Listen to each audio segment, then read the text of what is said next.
today I'm going to start next topic, that is drainage pattern. Questions आते हैं topographical sheet में, ये identify drainage pattern. So basically there are 4 type of drainage pattern which you will found in your topographical sheet. वैसे तो drainage pattern कई किस्म के होते हैं, ठीक है, बट जो ड्रेनेज पैटर्न टोपोग्राफिकल शीट में हमें आइडेंटिफाई करने के लिए आते हैं वो 3 ही तरीके के ड्रेनेज पैटर्न होते हैं. तो क्वेश्चन डायरेक्ट पूछ लिया जाता है कि इस ग्रिड रेफरेंस बॉक्स को देख करके बताओ कि यहाँ पर कौन सा ड्रेनेज पैटर्न है, ठीक है. या तो क्वेश्चन पूछ लिया जाता है कि किस ड्रेनेज बॉक्स में डेंड्रेटिक या टेरेलाइज या रेडियल पैटर्न है. तो पहले हमें ये जान लेना चाहिए डेंड्रेटिक पैटर्न किसे कहते हैं. तो डेंड्रेटिक पैटर्न वो रिवर ड्रेनेज पैटर्न है जो ज्यादातर हिंदुस्तान में पाया जाता है और जो ज्यादातर वैली वाली रिवर्स में पाया जाता है. वैली वाली रिवर्स मीन्स कि जो बेसिकली जो नदियां पहाड़ों से आकर के मेन स्ट्रीम रिवर से मिलती है. तो फॉर एग्जांपल ये हमारी मेन स्ट्रीम रिवर है, ओके, और इससे आकर के जो इसकी ट्रिब्यूटरीज मिल रही है वो इस तरीके से मिल रही है. This is our main river and it's tributaries are meeting it in this type of pattern. Okay, इस तरीके से इस पैटर्न मिल रही है. तो अगर कोई ड्रेनेज पैटर्न इस तरीके से दिखता है तो उसे हमें डेंड्रेटिक कहते हैं, ठीक है. इसे ये ब्रांच लाइक स्ट्रक्चर भी कहा जाता है और लीफ लाइक स्ट्रक्चर, जो पत्ते जैसे अगर हम मेन स्ट्रीम को इस तरीके से फ्लो होते हुए देखते हैं इस तरफ और उसकी जो ड्रेनेज जो उसकी ट्रिब्यूटरीज होती हैं वो उससे इस तरीके से सिंपल वे में आगे मिल जाती हैं. तो इस तरीके के ड्रेनेज पैटर्न को, इस तरीके के दिखने वाले ड्रेनेज पैटर्न को डेंड्रेटिक ड्रेनेज पैटर्न कहा जाता है. अगला ड्रेनेज पैटर्न जो मोस्टली इसमें मिलता है हमें वो है टेरेलाइज ड्रेनेज पैटर्न. जब भी कोई भी रिवर, मेन रिवर स्ट्रेट बह रही हो और उससे उसकी ट्रिब्यूटरीज अप्रोक्सीमेटली समहाउ 90 डिग्री के एंगल में मिलती हूं, उसकी ट्रिब्यूटरीज इस तरीके से 90 डिग्री के एंगल में अप्रोक्सीमेटली मोटे मोटे तौर पर 90 डिग्री के एंगल में मिल रही हूं, तो इस तरीके के ड्रेनेज पैटर्न को टेरेलाइज ड्रेनेज पैटर्न कहा जाता है. ये ड्रेनेज पैटर्न उन एरियाज में डेवलप होता है जहां पर इस तरीके से एंटीक्लाइंस और सिंक्लाइनल फोल्ड्स डेवलप हो जाते हैं. तो उन एंटीक्लाइंस के बीच में से मेन रिवर बहती है और ऊपर से, क्योंकि एंटीक्लाइन होने की वजह से यहां से मेन स्ट्रीम रिवर, उन छोटी छोटी जो रिवर्स होती है ट्रिब्यूटरीज, उन पे ऐसे मिलना शुरू हो जाती है. तो ये इस तरीके के एंटीक्लाइन और सिंक्लाइनल फोल्ड्स में इस तरीके का पैटर्न डेवलप होता है. तो याद रखिएगा जहां पर भी 90 डिग्रीज में रिवर मिल रही है वो है आपका टेरेलाइज पैटर्न. अगला होता है रेडियल पैटर्न. तो नाम देखिए डायल, डायल कैसा, गोल. ओके, तो फॉर जब यहां पे मैं फिजिकल पिक्चर बनाने की कोशिश कर रहा हूं, कोई पहाड़ है इस तरीके से, हिल है, ठीक है, ये कोई ऊंची सी जगह है, उस ऊंची जगह से कोई नदियां इधर बह रही हैं, कुछ नदियां इधर बह रही हैं और उसके चारों तरफ रिवर्स बह रही हैं, ठीक है. एक ऊंची जगह से चारों तरफ रिवर्स जब बह रही हैं तो वो टोपोग्राफिकल मैप में कुछ इस तरीके से दिखेगा. मैंने कहा था आपको ये कंटूर लाइंस डिपिक्ट करती हैं इक्वल एरिया के हाइट वाले एरियाज को, ठीक है. जिन जिन जगहों की एक बराबर हाइट है उन एरियाज को दिखाती है. तो जनरली ऊंचे इलाकों को कंटूर लाइन से शो किया जाता है. तो फॉर एग्जांपल अगर कंटूर लाइंस यहाँ पर इस तरीके से बनी हुई हैं, ठीक है, तो हम कंटूर वाले टॉपिक में मैंने देखा था, आपको बताया था मैंने उसमें कि कंटूर लाइंस को आपको कैसे पहचानना है कि इनकी हाइट किस साइड को बढ़ रही है. तो अगर अंदर को लिखा हुआ है 500 मीटर और बाहर लिखा हुआ है 100 मीटर, यानी हाइट अंदर को बढ़ रही है, डेफिनेटली ये कुछ इस तरीके का शेप होगा, पहाड़ है. और अगर उस पे से रिवर चारों दिशाओं में बाहर निकल रही है, ठीक है, इस तरीके से रिवर बह रही है चारों दिशाओं में, तो इसको कहेंगे रेडियल पैटर्न. और इसको सेंट्रीफ्यूगल पैटर्न भी कहा जाता है जब एक सेंटर जगह से चारों दिशाओं में नदियां बह रही है. चारों दिशाओं में क्यों बह रही है? जब ऑब्वियसली बात है यहाँ पहाड़ है तो वहां से ढलान है, ठीक है. अब समझने की बात यह है कि रिवर अंदर को तो बहेगी नहीं, क्योंकि अंदर का हिस्सा जो बीच का हिस्सा है वो ऊंचा है, ठीक है. इसके उलट अगर ऐसा होता है तो ये सेंट्रीपेटल पैटर्न होता है. अगर इसका उलट आपको समझना है कि रिवर अगर अंदर को बह रही है तो ऑब्वियस सी बात है कि जो कंटूर की हाइट होगी वो यहां पर कम होगी और बाहर ज्यादा होगी. बट ज्यादातर ऐसा होता नहीं है. ज्यादातर जो रेडियल पैटर्न होता है उसमें रिवर्स जो होती हैं बीच से ही बाहर की तरफ निकलती हैं. और जानने के अगला ड्रेनेज पैटर्न है हमारा underground drainage pattern. Underground drainage pattern generally Lansdowne type की टोपोग्राफी में पाया जाता है. जिन भी एरियाज में आपको सॉफ्ट रॉक और लाइमस्टोन टोपोग्राफी दिखेगी वहां पे इस तरीके का अंडरग्राउंड रॉक पाया जाएगा। अब टोपोग्राफिकल मैप में आपको ये कैसे पता चले कि लाइमस्टोन टोपोग्राफी है या अंडरग्राउंड ड्रेनेज पैटर्न है? तो अंडरग्राउंड ड्रेनेज पैटर्न जनरली, वैसे तो drainage pattern generally blue colour से किया जाता है, बट मैं आपको यहाँ पे ऐसे ही बता रहा हूँ।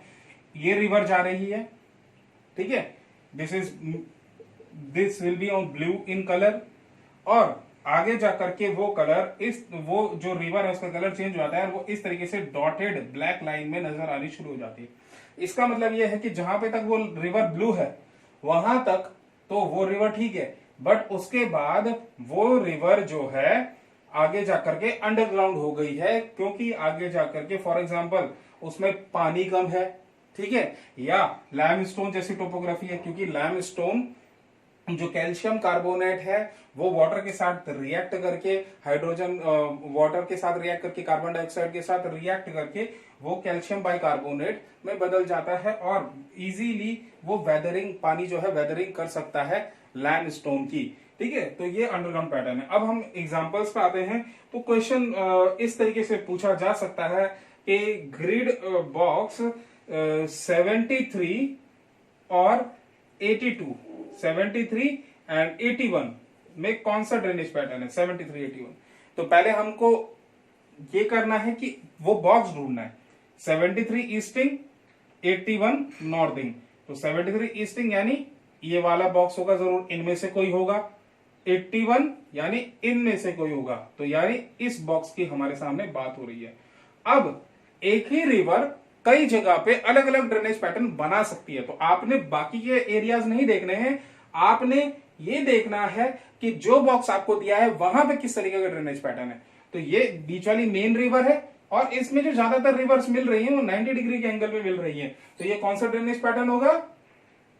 टेरलाइज ड्रेनेज पैटर्न। क्लियर?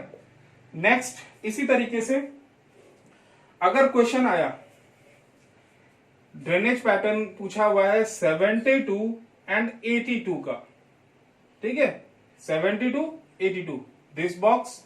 अब रिवर तो सेम है लेकिन ड्रेनेज पैटर्न देखोगे तो लीफ और ब्रांचेस जैसे दिख रहा है, तो ये होगा आपका डेंड्रिटिक ड्रेनेज पैटर्न। तो आपने देखा कि एक ही रिवर में दो तरीके के ड्रेनेज पैटर्न हो सकते हैं सिचुएशन के हिसाब से, तो आपको अपने केवल बॉक्स पे फोकस करना है। बच्चे कंफ्यूज क्या हो जाते हैं कि वो सारी रिवर का ड्रेनेज पैटर्न देख लेते हैं, बट एक रिवर में एक से ज्यादा ड्रेनेज पैटर्न हो सकते हैं। अब अगला क्वेश्चन, यहाँ पे एक सेंट्रीफ्यूगल ड्रेनेज पैटर्न आपको नजर आ रहा है, तो पूछा भाई कि 75 और 82 में कौन सा ड्रेनेज पैटर्न है? 75 और 82 में कौन सा ड्रेनेज पैटर्न है? तो यहां पर देखेंगे कि कंटूर्स है, अंदर 500 लिखा हुआ है, यहाँ पे 100 लिखा हुआ है, और रिवर एक पहाड़ी से चारों तरफ गुजर रही है। कंटूर्स है ना, पहाड़ी है, एक तरफ एक जगह से चारों तरफ इस तरीके से रिवर बह रही है एक जगह से, ठीक है। तो ये होगा आपका रेडियल ड्रेनेज पैटर्न, ये आपका रेडियल ड्रेनेज पैटर्न होगा। आगे जाकर के यही पैटर्न यहाँ पे रेक्टेंगुलर हो जाता है यानी टेरलाइज्ड हो जाता है, और यहाँ पे डेंड्रिटिक हो जाता है। तो बेसिकली ड्रेनेज पैटर्न से related, identification of drainage pattern से रिलेटेड यही क्वेश्चंस आपको आते हैं और आपके बॉक्स में आपको देख करके इन आइडेंटिफाई करना होता है। अदर देन दिस कुछ एक आध क्वेश्चन ड्रेनेज पैटर्न से जुड़े हुए ये आते हैं कि भाई आपको ये बताना होता है कि रिवर इस मैप में या इस टोपोग्राफिकल शीट में अपने कौन से कोर्स में है, ठीक है, मिडिल कोर्स में है, इनिशियल कोर्स में है, या फिर लास्ट कोर्स में रिवर फ्लो कर रही है, ठीक है। तो इसके लिए हमें थोड़ा सा रिवर लाइफ के बारे में हम लोग जान लेते हैं। तो जनरली जो रिवर्स है वो बेसिकली किसी हाई एलिवेटेड एरिया से आएगी, हिल एरिया से रिवर आती है। तो जब हिल एरिया से रिवर आती है तो वो पहाड़ों को काटती हुई आती है, तो वहां पर वो वाटरफॉल, ठीक है, वाटरफॉल, वी शेप वैली, इस तरीके के कुछ पैटर्न्स बनाएगी। जब वो निचले इलाकों में आ जाएगी रिवर, तो रिवर जो है वो मिएंडर करनी शुरू हो जाती है, रेंगनी शुरू हो जाती है, क्योंकि जब वो पहाड़ से आ रही है तो उसकी वेलोसिटी बहुत ज्यादा है, यहां पर आने पर उसकी वेलोसिटी कम हो जाएगी, ठीक है, वेलोसिटी विल बी लेस, और इसको हॉरिजॉन्टल एरिया वाइडनेस ज्यादा हो जाएगी, जिसकी वजह से रिवर मिएंडर करनी शुरू कर जाती है। दूसरी चीज है कि रिवर में इसकी ट्रिब्यूटरीज मिलनी शुरू हो जाती हैं, ठीक है। और लास्ट में रिवर तो डेल्टा बनाती है, ठीक है। बट क्वेश्चन ये पूछा जाता है कि आप कैसे कहेंगे कि ये रिवर का मिडिल कोर्स है। तो मिडिल कोर्स कैसे पता चलेगा कि अगर यहां पर कोई रिवर आ रही है और वो इस तरीके से मिएंडर कर रही है, तो ऑब्वियस ही बात है कि मिएंडर वो अपने इनिशियल स्टेज में नहीं करेगी, वो मिडिल स्टेज में करेगी।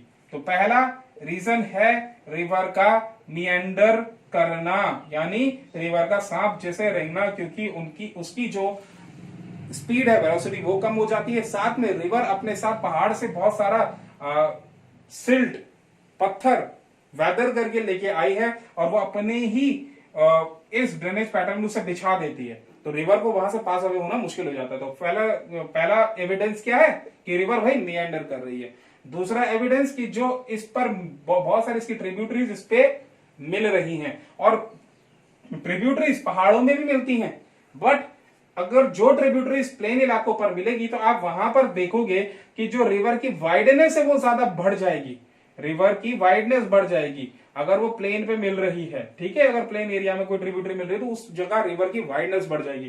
तो दूसरा है ट्रिब्यूटरी एंड इट्स वाइडनेस, ठीक है, वाइडनेस बढ़ जाएगी रिवर की। और तीसरा है कंटूर पैटर्न। मैंने कहा ना, अगर यही रिवर आगे जाकर के प्लेन एरिया में बहना शुरू कर देगी तो हम यहाँ पे देखेंगे कि यहाँ पर कोई बहुत ज्यादा कंटूर नहीं है, यहाँ पर पहाड़ से रिवर आ रही है, यहाँ पर प्लेन एरिया में है। तो ये कुछ एविडेंसेस थे। क्वेश्चन पूछ ले जाता है कि एविडेंस से प्रूफ करो कि रिवर अपने प्लेन एरिया में है, ठीक है। ये क्वेश्चन थे हमारे ड्रेनेज पैटर्न से related. This is all about this topic.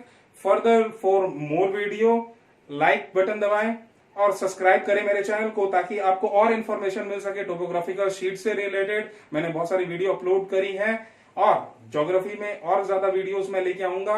आगे मैं ज्योग्राफी ऑफ इंडिया पर वीडियोस बनाना शुरू कर रहा हूं। सो हिट द सब्सक्राइब बटन और बेल आइकन भी दबा दें ताकि आपको नोटिफिकेशन मिलती रहे। Thanks for listening.